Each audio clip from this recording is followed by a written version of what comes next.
इमरान खान की बड़ी मुश्किलें। तोशाखाना मामले में 3 साल की सजा, पुलिस ने किया गिरफ्तार।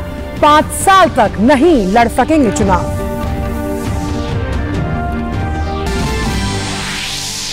राष्ट्रपति द्रौपदी मुर्मू ने नई दिल्ली में पुस्तकालय महोत्सव 2023 का किया उद्घाटन। 2 दिवसीय महोत्सव में भारत के पुस्तकालयों के आधुनिकीकरण और डिजिटलीकरण पर होगी चर्चा।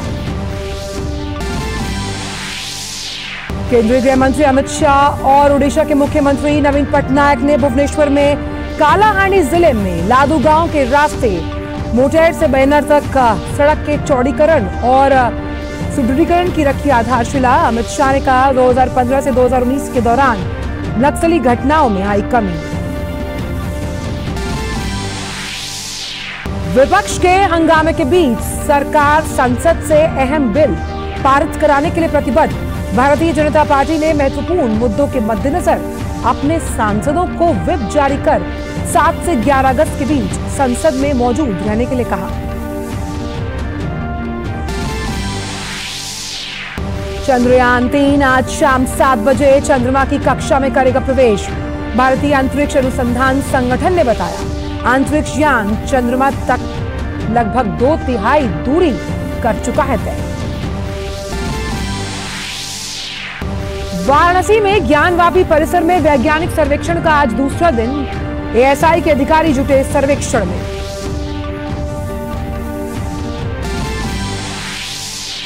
मध्य प्रदेश में बारिश और बाढ़ का सितम। राज्य के 8 जिलों में बारिश का रेड अलर्ट जारी। मौसम विभाग ने अगले 3 से 4 दिन में उत्तर पश्चिम भारत में तेज वर्षा की जताई संभावना। वहीं दिल्ली एनसीआर के कई इलाकों में झमाझम बरसात से मौसम हुआ खुशगवार।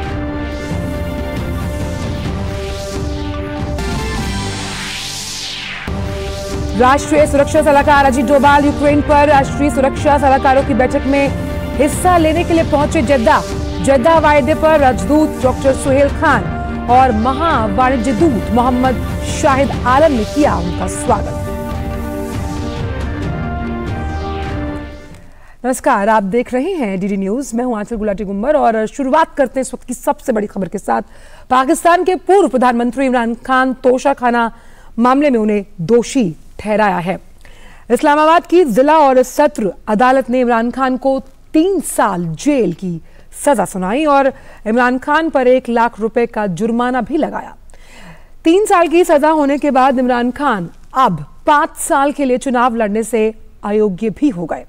तोशाखाना मामले में दोषी ठहराए जाने के बाद ट्रायल कोर्ट के जज ने पूर्व प्रधानमंत्री इमरान खान के खिलाफ गिरफ्तारी वारंट जारी कर दिया।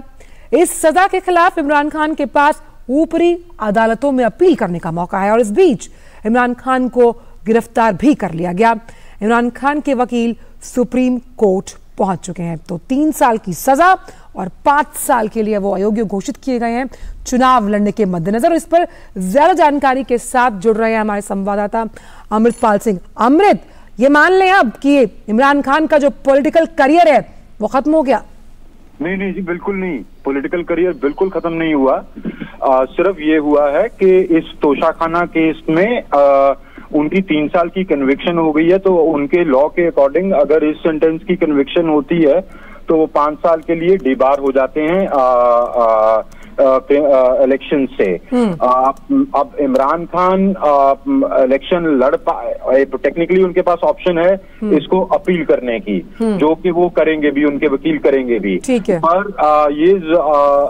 ये किसी भी तरफ जा सकता है मामला। अगर वो एक फिगर मान जाते हैं, इसको पॉलिटिकल रैलिंग पॉइंट बना लेते हैं कि मुझे पॉलिटिकल विक्टिमाइजेशन हो रही है।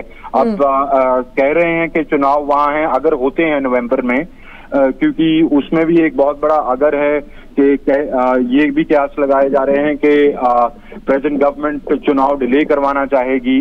हालांकि नेशनल असेंबली या उनकी पार्लियामेंट की डिसोल्यूशन को शहबाज शरीफ की सरकार ने रिकमेंड कर दी है और उनके लॉ के मुताबिक 90 दिनों में चुनाव होने चाहिए। पर अगर वो इलेक्शन लड़ते हैं या नहीं लड़ते, वो एक की प्लेयर रहेंगे पाकिस्तान की पॉलिटिक्स में। और पाकिस्तान तहरीके इंसाफ की आगे की अगर चुनाव होते हैं तो उसमें एक फ्री प्लेयर रहेंगे। हाँ, पर्सनल लेवल पे उनकी थोड़ी दिक्कतें बड़ी हैं कि उनको जेल वेल जाना पड़ सकता है, पर वो पॉलिटिशियंस की के लिए फेयर वे होता है। और अगर वो इसको अपना पॉलिटिकल विक्टिमाइजेशन का टूल बना लें, क्योंकि फाइनली आप देखें कन्विक्शन किस चीज में हुई है। कन्विक्शन हुई है तोशा खाना केस में, करप्शन, सेल ऑफ सरकारी प्रॉपर्टी के उन्होंने घड़ी बेच दी। अब जो अभी सत्ता में है, शहबाज शरीफ बरादरान से लेके बिलावल भुट्टो के पिताजी आसिफ अली जरदारी, ये कौन सा करप्शन के टेंट से अछूते हैं। तो पाकिस्तानी पॉलिटिक्स में एक क्योंकि आपकी फाइनली इलेक्शंस तो लोगों के दिमाग में आपकी क्या परसेप्शन बिल्ड करती है, तो अगर वो कहते हैं कि वो बेच दी होगी एक आध घड़ी, तो क्या तो ये पर एक इसको यूज किया गया उनकी पॉलिटिकल विक्टिमाइजेशन के लिए। अगर वो ऐसा नैरेटिव बना लेते हैं पब्लिक परसेप्शन में, तो ये उनके फायदे में भी जा सकता है। अमित, नैरेटिव की जहां तक बात है, क्योंकि हमने देखा था कि अपने पद को छोड़ने से पहले जब वो अपने पद को छोड़ रहे थे पीएम होने के नाते, तब भी उन्होंने एक इमोशनल मैसेज के साथ पब्लिक के साथ हम कहते हैं 1-to-1 करने की कोशिश की थी। क्या इसी तरह का कार्ड जो आप बात कर रहे हैं अगर वो खेलते हैं, फिर विकल्प क्या रह जाएंगे कानूनी तरीके से उनके पास आगे? देखिए, कानूनी विकल्प तो उनके पास अपील करनी है अर्जुन। ये एडिशनल सेशंस डिस्ट्रिक्ट सेशन जज का फैसला है। उनके पास इस्लामाबाद हाई कोर्ट है, उनके पास सुप्रीम कोर्ट है, जो उन्होंने वेरियस ग्राउंड्स पर इसी केस में और दूसरे जो करीब 140 केस उनके खिलाफ मुल्क में चल रहे हैं उनमें यूज किया। तोशा खाना केस पर ही उन्होंने मेंटेनेबिलिटी के ग्राउंड पर सक्सेसिव कोर्ट्स गए थे, इस्लामाबाद हाई कोर्ट गए थे, सुप्रीम कोर्ट गए थे। तो वो उनके पास जो लीगल विकल्प है, कानूनी विकल्प है, वो ये है कि इसके अगेंस्ट, इस कन्विक्शन के अगेंस्ट अपील करें। सियासी तौर पर वो इसको एक रैलिंग पॉइंट बनाना चाहेंगे सियासी मोबिलाइजेशन के लिए। अब वो कितना मोबिलाइज कर सकते हैं, वहां की हुकूमत या उनकी जो डीप स्टेट है वो कितना उन पर क्रैकडाउन करती है, वो सब चीजें डिपेंड करेगी कि वो इसका सियासी आउटकम क्या होता है और इसका सियासी फायदा या नुकसान उनको कितना मिलता है। एक चीज और आपसे समझना चाहेंगे बहुत संक्षिप्त में, क्योंकि अपने देश के सबसे लोकप्रिय नेता माने जाते हैं इमरान खान सियासी हलकों में, तोशा खाना मामला अगर उसका बैकग्राउंडर समझने की कोशिश करे कि वो है क्या, और क्या वाकई ये मामला इतना बड़ा था जिसके लिए उन्हें 3 साल के लिए सजा याफ्ता कर दिया गया और 5 साल के लिए अयोग्य घोषित कर दिया गया, जब हम चुनाव लड़ने की बात कर रहे हैं। वो सेल ऑफ गिफ्ट, तोशा खाना बेसिकली एक रिकॉर्ड रूम किस्म की चीज होती है। जब कोई भी हेड ऑफ द स्टेट या कोई भी पोजीशन पे आदमी होता है, उसको जो गिफ्ट्स मिलते हैं वो उस निजी इंसान को नहीं मिलते हैं, वो उसको as prime minister of Pakistan वो गिफ्ट्स मिलते हैं। तो वो भारत में भी ऐसा ही है, वो आपको तोशा खाना में जमा करने पड़ते हैं और वो गवर्नमेंट प्रॉपर्टी होती है। इन पर आरोप ये थे, और अब तो फैसला आ गया कि इन्होंने जो तोशा खाना में गिफ्ट्स इनको मिले थे बतौर प्राइम मिनिस्टर मुल्क के, इन्होंने वो प्रॉफिट पे सेल किए, जिसमें एक घड़ी है, ग्राफ रिस्ट वॉच है, और कुछ आइटम्स हैं। तो ये इन पर आरोप था और फिर उस पर केस चला, तो उस पर इनकी कन्विक्शन हो गई आज एडिशनल डिस्ट्रिक्ट एंड सेशन जज में, ट्रायल कोर्ट में, जहां पर ये केस चल रहा था। अब ये केस था तोशा खाना केस। जी, तो बताएं, आपको अपने दर्शकों को बता दें कि 2.5 करोड़ से ज्यादा के गिफ्ट थे जो सस्ते में खरीदे इमरान खान ने, और फिर उन्हें शायद 5 करोड़ से भी ज्यादा की अमाउंट से उसे बेच दिया। अब देखने वाली बात होगी कि उनके सियासी ये करियर में कितना बड़ा ये दांव चला जाता है और वो आगे क्या कानूनी विकल्प अपनाते हैं इस सजा से बचने के लिए। बहुत बहुत शुक्रिया अमृत इन तमाम जानकारियों को हमसे साझा करने के लिए। बढ़ते हैं खबरों में आगे। राष्ट्रपति द्रौपदी मुर्मू ने आज प्रगति मैदान में पुस्तकालय महोत्सव 2023 का उद्घाटन किया और इस 2 दिवसीय महोत्सव में पुस्तकालयों के आधुनिकीकरण और डिजिटलीकरण पर विचार विमर्श शुरू करने के लिए विश्व के प्रतिष्ठित जो पुस्तकालय हैं अब उनकी जानकारी भी उपलब्ध होगी। इस अवसर पर 22 स्थानीय भाषाओं में कर्सिव राइटिंग पुस्तकों का जो सेट है उसका भी विमोचन किया गया है। कार्यक्रम में राष्ट्रपति ने कहा कि पुस्तकालयों का विकास समाज और संस्कृति के विकास से जुड़ा होता है। पुस्तकालयों का विकास समाज और संस्कृति के विकास से जुड़ा हुआ है। ये सभ्यताओं और संस्कृतियों की उन्नति का पैमाना भी हेतु होता है। आज़ादी का अमृत महोत्सव मनाने तथा अमृत काल में भारत को विकसित राष्ट्र बनाने के प्रयासों में कल्चर ऑफ रीडिंग यानी स्वाध्यायों की संस्कृति को प्रोत्साहित करने का ये प्रयास बहुत उपयोगी सिद्ध होगी। राष्ट्रपति मुर्मू आज से 8 अगस्त तक तमिलनाडु और पुडुचेरी की यात्रा पर रहेंगी। राष्ट्रपति आज मुदुमलाई टाइगर रिजर्व का दौरा करेंगे और तमिलनाडु के महावतों और सहायकों के साथ बातचीत भी होनी है। राष्ट्रपति कल चेन्नई में मद्रास विश्वविद्यालय के 165वें दीक्षांत समारोह को संबोधित करने वाली हैं। इसी दिन वो राजभवन चेन्नई में तमिलनाडु के PVTG के सदस्यों से मुलाकात करेंगी। महाकवि सुब्रमण्यम भारथैयार के चित्र का अनावरण भी होगा और राजभवन के दरबार हॉल का नाम बदलकर भारथैयार मंडपम रखने के समारोह में वो भाग लेंगी। राष्ट्रपति 7 अगस्त को जवाहरलाल स्नातकोत्तर आयुर्विज्ञान चिकित्सा शिक्षण अनुसंधान संस्थान पुडुचेरी के लीनियर एक्सेलरेटर का उद्घाटन करेंगी। साथ ही वो विलेनूर में राष्ट्रीय आयुष मिशन के तहत 50 बिस्तरों वाला जो अस्पताल है उसका वर्चुअल रूप से उद्घाटन करने वाली हैं और पुडुचेरी सरकार द्वारा उनके सम्मान में आयोजित नागरिक अभिनंदन समारोह में भाग लेंगी। अपनी यात्रा के अंतिम दिन राष्ट्रपति 8 अगस्त को ओरोविले में एक शहर प्रदर्शनी मातृ मंदिर देखने जाएंगी और aspiring for supermind in the city of consensus विषय पर एक सम्मेलन का उद्घाटन भी करेंगे। गृहमंत्री अमित शाह ओडिशा के 2 दिवसीय दौरे पर हैं। गृहमंत्री अमित शाह ने केंद्रीय मंत्री धर्मेंद्र प्रधान सहित कई गणमान्य हस्तियों की मौजूदगी में भुवनेश्वर में एक राष्ट्रीय राजमार्ग परियोजना का शुभारंभ किया। कार्यक्रम में उन्होंने कहा कि राष्ट्रीय राजमार्ग परियोजना से राज्य में विकास और रोजगार को बढ़ावा मिलेगा। उड़ीसा के खनिज समृद्ध अंगुल और ढेंकनाल जिलों को राज्य के बाकी हिस्से और नेशनल हाईवे के माध्यम से देश के साथ जुड़ने में बहुत महत्वपूर्ण। और आज एक दूसरा काम भी हुआ। कालाहांडी के मोटर से बैनर तक लाड़ू गांव के रास्ते होकर रोड के चौड़ीकरण और सुदृढ़ीकरण की भी शुरुआत हुई। भूमि पर बने हुए राजमार्ग वो व्यक्ति की हथेली में बनी हुई भाग्य रेखा के समान होते हैं। देश का भाग्य राजमार्गों के साथ जुड़ा हुआ है। देश का विकास, देश का अर्थतंत्र का विकास वो राजमार्गों के साथ जुड़ा है। और मोदी जी ने इन 9 वर्षों के अंदर राजमार्गों के विकास के लिए ढेर सारा काम किया है।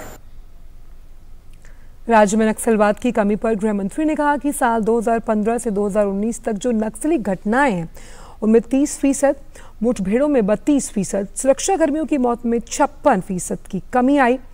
उनका मानना है कि नक्सलवाद पर अंकुश लगाने के लिए सहयोग देने के लिए ओडिशा सरकार और नवीन बाबू को उन्होंने धन्यवाद दिया। एक जमाने में ये पूरा क्षेत्र नक्सल प्रभावित था। 9 साल के अंदर नरेंद्र मोदी सरकार ने राज्य सरकारों को साथ में लेकर, इसमें राज्य सरकारों की भी बड़ी भूमिका है, साथ में लेकर नक्सलवाद पर नकेल कसने का सफल प्रयास किया है और उसके नतीजे भी आए हैं। 2015 से 2019 तक नक्सल घटनाओं में जो संख्या थी उसकी 30% कमी आई है। मुठभेड़ों में 32% कमी आई है। मारे गए सुरक्षा कर्मियों की संख्या में 56% कमी आई है। उन्होंने ये भी कहा कि प्रधानमंत्री ने देश में ऐतिहासिक कदम उठाते हुए कश्मीर से अनुच्छेद 370 हटाकर घाटी के चहुमुखी विकास का मार्ग प्रशस्त किया। देश के प्रधानमंत्री नरेंद्र मोदी जी ने एक ऐतिहासिक फैसला लेकर धारा 370 को समाप्त कर और कश्मीर को हमेशा के लिए भारत के साथ एक करने का काम, ऐतिहासिक काम नरेंद्र मोदी जी ने किया था। और उसके बाद आज कश्मीर न केवल मेन स्ट्रीम में आया है, कश्मीर के अंदर शांति है और विकास का रास्ता प्रशस्त हुआ है। मैं प्रधानमंत्री जी को इस अवसर पर समग्र देशवासियों और विशेषकर जम्मू कश्मीर की जनता की ओर से बहुत बहुत बधाई और धन्यवाद देना चाहता हूं।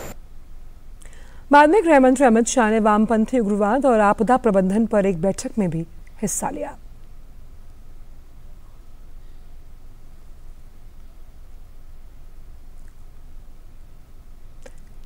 केंद्रीय स्वास्थ्य एवं परिवार कल्याण मंत्री मनसुख मांडविया ने अपने गुजरात दौरे के दौरान आज IIM अहमदाबाद द्वारा आयोजित हेल्थ केयर समिट को संबोधित किया।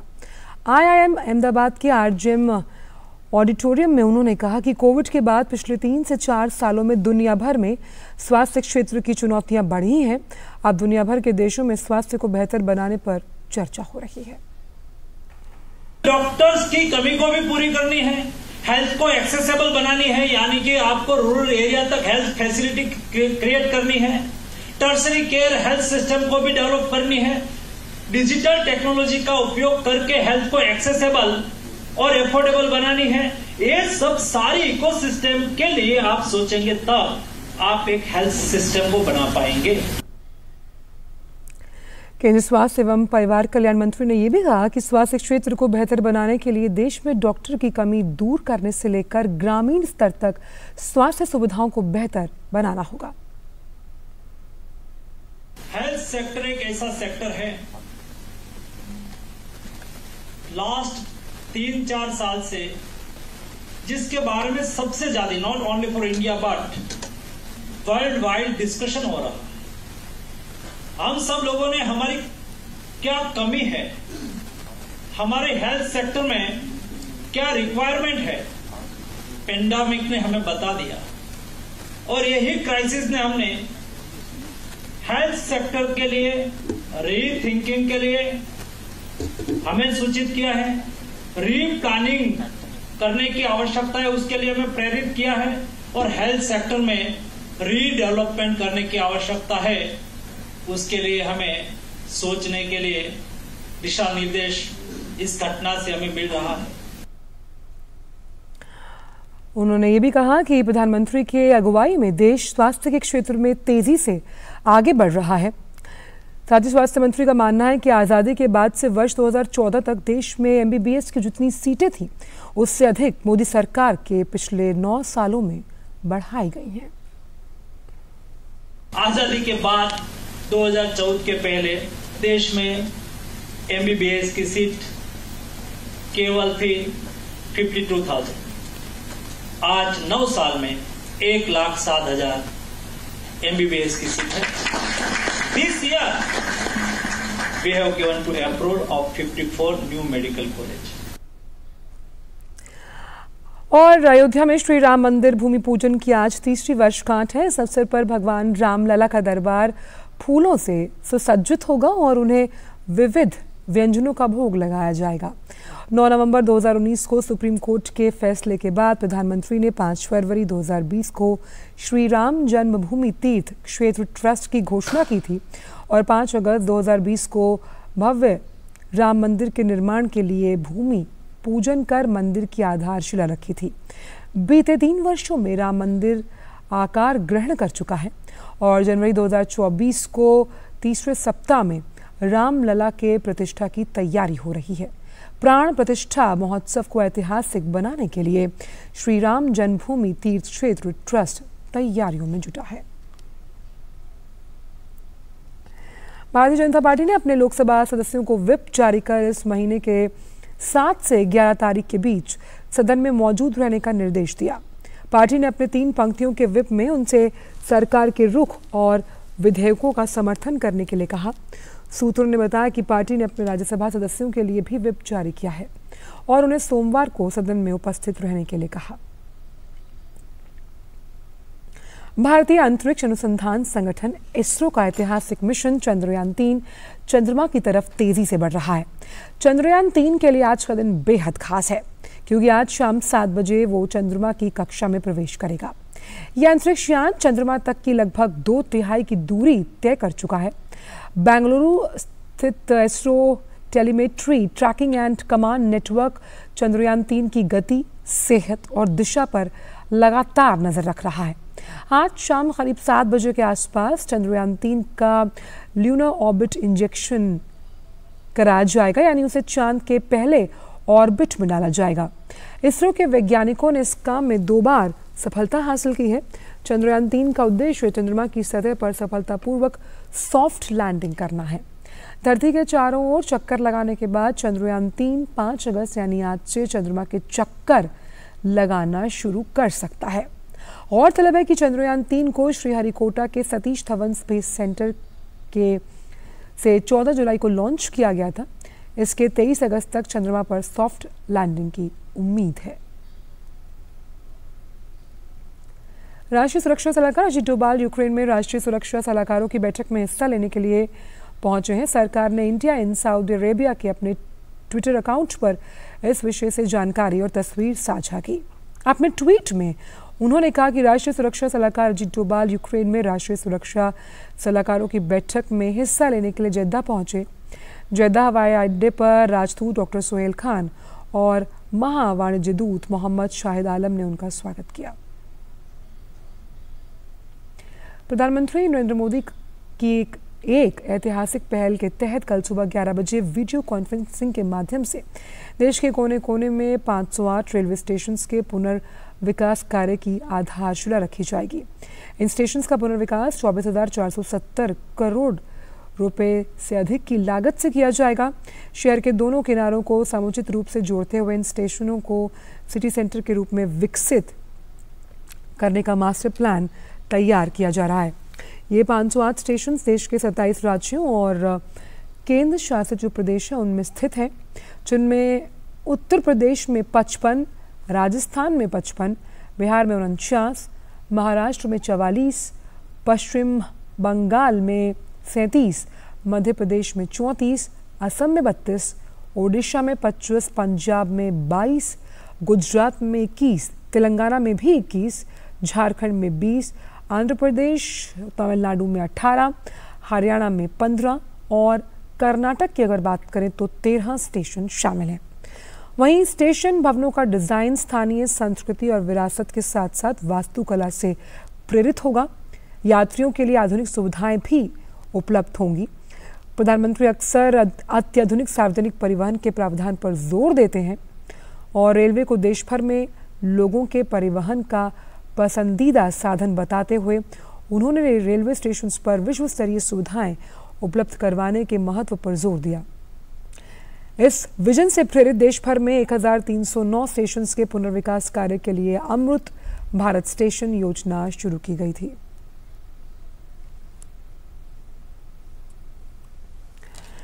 कपिल मिश्रा को भारतीय जनता पार्टी की दिल्ली इकाई का उपाध्यक्ष नियुक्त किया गया।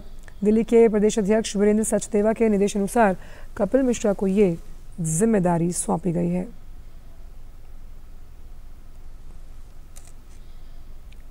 भाजपा युवा मोर्चा के कार्यकर्ताओं ने राज्य में महिलाओं और लड़कियों के खिलाफ अपराध की हालिया घटनाओं को लेकर राजस्थान के गहलोत सरकार में मुख्यमंत्री अशोक गहलोत के आवास के पास विरोध प्रदर्शन किया।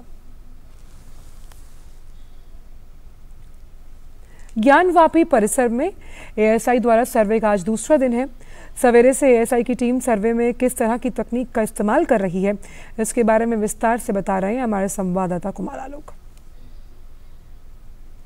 महीना है और बाबा विश्वनाथ के दर्शन करने के लिए लाखों भक्त यहाँ पर आ रहे हैं और दर्शन करके जा रहे हैं। लेकिन उससे भी बड़ी इंपॉर्टेंट चीज यहाँ पर जो हो रही है वो एएसआई ज्ञानवापी परिसर में सर्वे का काम कर रही है। आप देख सकते हैं कि भारी सुरक्षा व्यवस्था है यहाँ पर है, चाक चौबंद सुरक्षा व्यवस्था की गई है ताकि भक्तों को भी परेशानी नहीं हो और जो सर्वे का काम कर रहे हैं उनको भी कोई परेशानी नहीं हो। और ये सर्वे जो कल से शुरू हुआ था, जो बातें आ रही सामने, वैज्ञानिक ढंग से पूरे इस सर्वे को अंजाम दिया जा रहा है। जैसे जीपीआर जीपीआर तकनीक की मदद ली जा रही है। जीपीआर तकनीक से ये हो रहा है कि जो भूमि के अंदर यानी 20 फीट के अंदर क्या क्या है, कंक्रीट के अंदर क्या है वो और किस काल के हैं, ये सारा कुछ जीपीआर के टेस्ट से आएगा। दूसरा कार्बन डेटिंग है। कार्बन डेटिंग पद्धति से ये मालूम होगा कि ये जो ज्ञानवापी परिसर है उसकी उम्र क्या है। तो अभी यहाँ के लोगों में भी काफी उत्साह है कि जब ये सर्वे खत्म होगा और सर्वे खत्म होने के बाद क्या नतीजे आएंगे, ये देखने वाली बात होगी। चलिए फिलहाल समाचारों में इतना ही, दीजिए इजाजत।